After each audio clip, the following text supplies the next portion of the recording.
दीपक music entertainment की प्रस्तुति। DJ DJ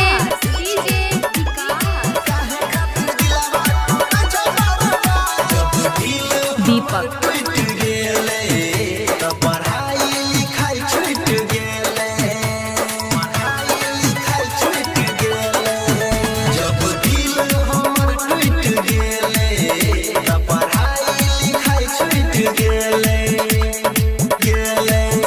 हमरा मिलल न ज्ञान भेल जिंदगी जियान, हमरा मिलल न ज्ञान भेल जिंदगी जियान, सपना सब भेल बेकार।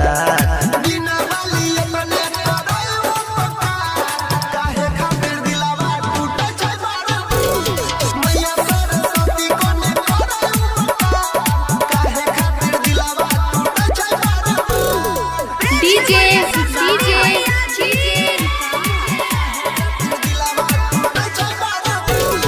मटियाला सीतामढ़ी मटियाला सीतामढ़ी।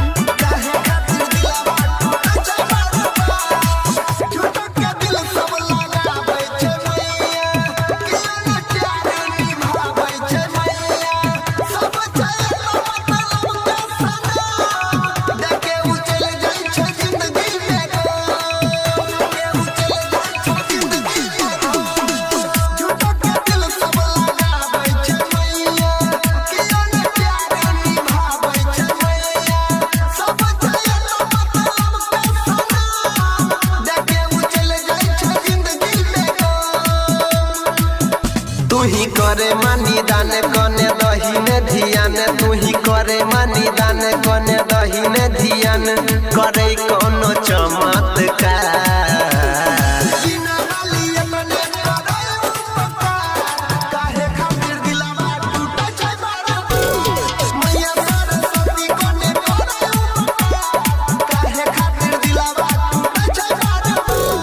डीजे डीजे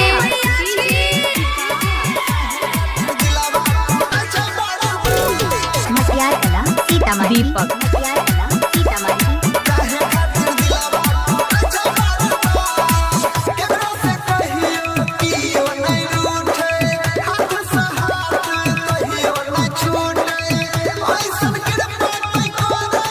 कहाँ घर है?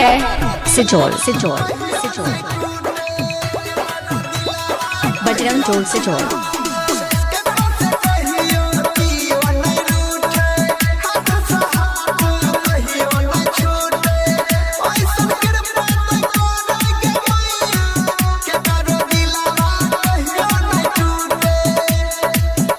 राइटर सोनी अनिल संगे रंजन सुनील, राइटर सोनी अनिल संगे रंजन सुनील, हाथ जोड़ करे छौ पुकार।